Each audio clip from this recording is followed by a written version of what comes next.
मजेतच ना।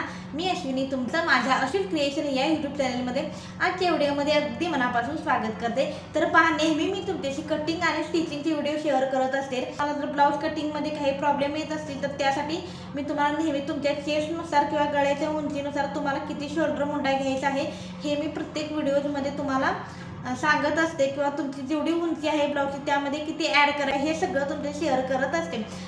त्याचप्रमाणे पहा, आज मी तुम्हाला बाही कशी ब्लाऊजला जॉईन करायची हे तुमच्याशी शेअर करणार आहे। तर त्यामध्ये तुम्हाला बाही जॉईन करत असताना काही प्रॉब्लेम येत असतील किंवा मेन फॅब्रिक आणि अस्तर जॉईन करत असताना काही प्रॉब्लेम येत असतील तर ते आजच्या व्हिडिओमध्ये तुमचे ते प्रॉब्लेम सगळे सॉल्व्ह होतील अशी मी आशा करते। आणि हीच अपेक्षा घेऊन मी आज तुमच्याशी एक व्हिडिओ शेअर करणार आहे, ज्यामध्ये मी तुम्हाला बाही कशा पद्धतीने एकदम परफेक्ट आणि फिनिशिंगमध्ये आपली बाही ब्लाऊजला जोडली जाईल यासाठी ज्या लागणाऱ्या टिप्स आहेत ते तुमच्याशी शेअर केलेले आहेत। सो व्हिडिओ स्किप न करता शेवटपर्यंत नक्की पहा। चला तर मग आता आपण व्हिडिओला सुरुवात करू। तर बघा, इथं सगळ्यात आधी बाही जॉईन करत असताना आपण मेन फॅब्रिक आणि जे अस्तर आहे ते आपल्याला इथं जोडून घ्यायचं आहे। तर बघा, मी इथं फॅब्रिकवरती अस्तर ठेवून घेतलेलं आहे। आपलं मेन फॅब्रिक आहे ते सरळ ठेवायचं, त्याच्यावरती अस्तर ठेवून घ्यायचं आहे आणि खालच्या साईडला अर्धा इंचाचं अंतर सोडून इथं आपल्याला एक टिप देऊन घ्यायची आहे। नंतर ते पलटी करायचं आणि दाब टिप देऊन घ्यायची आहे।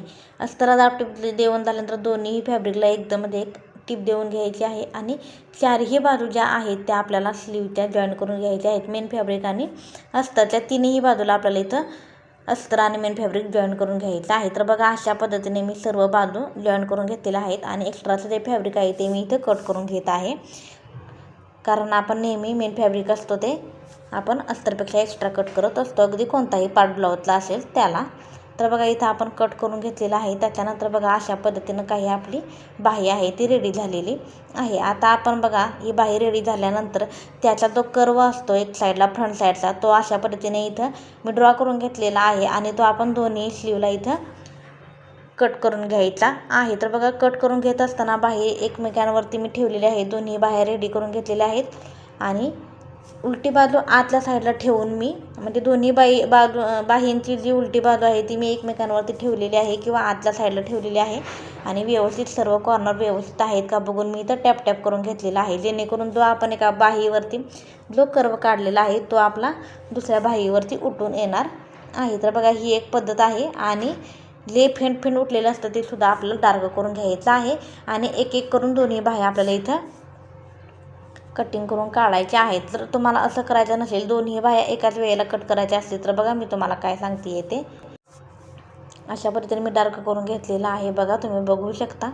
आणि हे आता आपण कट करून काढायचं आहे आणि तर दोन्ही बाह्या एकदमच तुम्हाला जर कट करायच्या असतील तर दोन्हीही बाह्या आपली उलटी साईड, एक तर तुम्ही उलटी साईड आतमध्ये ठेवू शकता किंवा सरळ साईड आतमध्ये एकमेकांवरती ठेवू शकता। एकमेकांवरती ठेवून चारही कॉर्नर अगदी परफेक्ट आहेत का ते पाहायचं आहे सगळ्यात आधी आपल्याला, आणि जे आपण ड्रॉ केलेलं होतं त्यावरून बरोबर इथं कट करून घेतलेलं आहे। बघा, मी तुम्हीसुद्धा असं करू शकता आणि जे कट केलेलं आहे ते मेन फॅब्रिक आणि अस्तरचे फॅब्रिक आहे ते असं मागे पुढे होऊ नये यासाठी किंवा हलू नये यासाठी मी आत्ता इथं टिप मारून घेतलेली आहे। अशीच टिप मी दुसऱ्या साईडला किंवा दुसऱ्या बाहीला सुद्धा इथं मारून घेणार आहे, जेणेकरून आपल्या बाह्यांचं जे मेन फॅब्रिक आणि अस्तर आहे ते हलू नये यासाठी।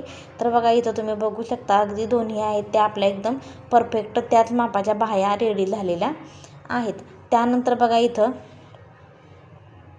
दोन्ही बाह्या एकमेकांवरती ठेवून घेतलेल्या आहे मी आणि बघू शकता तुम्ही बरोबर आलेले आहेत का। तर हा बघा, इथं आलेले आहेत आणि आपला जो फ्रंट कर्व आहे तो तिथं आपण फ्रंट आणि बॅक असं लिहून घ्यायचं आहे, जेणेकरून आपल्याला बाही ब्लाऊजला अटॅच करत असताना काही प्रॉब्लेम यायला नको नंतर किंवा जास्त वेळ जायला नको। त्यामध्ये फक्त फ्रंट आणि बॅक काढून घेतले की तुम्हाला टेन्शनच नाही ना। जोडताना फक्त आपण कुठं काय मार्किंग केलं ते बघायचं आणि जोडायचं। नंतर दोन्ही बाह्यांचा मी सेंटर काढून घेतलेला आहे आणि बाही जोडत असताना आपल्याला ब्लाऊजचा मेन फॅब्रिक आणि बॅक पार्ट आहे तो इथं फ्रंट पार्ट आणि बॅक पार्ट आहे तो इथं मी जॉईन करून घेते। तर बघा, जॉईन करत असताना फ्रंट आणि बॅक जॉईन करत असताना मी पहिल्यांदा ब्लाऊज सरळ ठेवून घेतलेला आहे आणि एकदम कडेला अशी एक लाईन ओढून घेतलेली आहे आणि नंतर ती आतल्या साईडला नंतर पलटी करून घेतलेला आहे आणि नंतर अर्धा इंचावरती मी इथं टिप मारून घेतलेली आहे, जेणेकरून आपल्याला या ब्लाऊजला ओव्हरलॉक करायची गरज पडू नये यासाठी, किंवा ब्लाऊजचे धागे वगैरे निघत असतील तर ते निघू नयेत यासाठी आपण अशा पद्धतीनं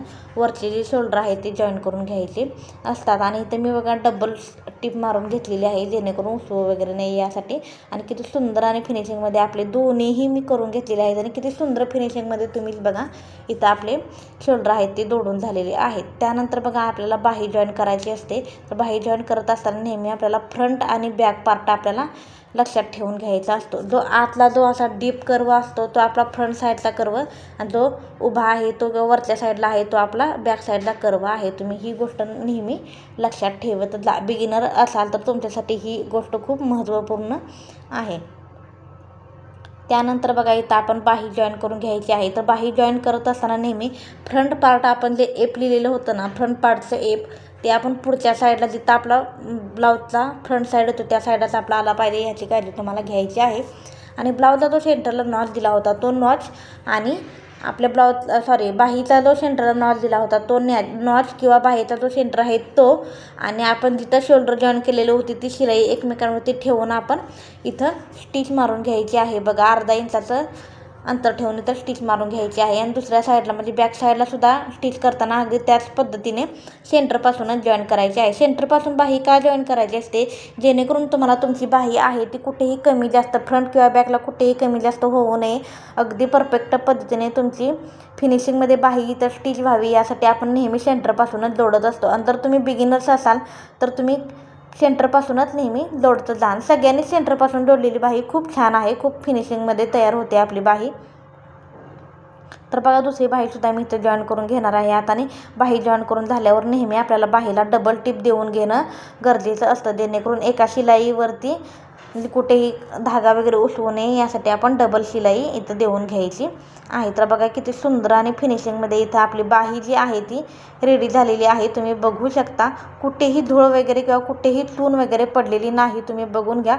आणि सुंदर फिनिशिंगमध्ये ही आपली बाही जी आहे ती आपली इथं रेडी झालेली आहे. आणि तर आजच्या या व्हिडिओमधून तुम्हाला नक्कीच बाही जॉईन करत असताना तुमचे जे काही प्रॉब्लेम आहे ते सॉल्व्ह झालेले असतील अशी मी आशा करते. आणि अजून जरी तुम्हाला काही लक्षात आलं नसेल मला कमेंट्समध्ये नक्की सांगा. तुमच्या शंकेचे निरसन करण्याचा मी मनोमन प्रयत्न करत असते नेहमीच.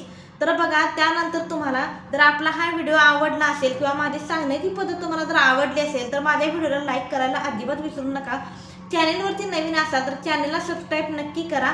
आणि म्हणजे जेणेकरून तुम्हाला मी जे काही व्हिडिओ अपलोड करत असते ते तुमच्यापर्यंत पोहोचायला मदत होणार आहे.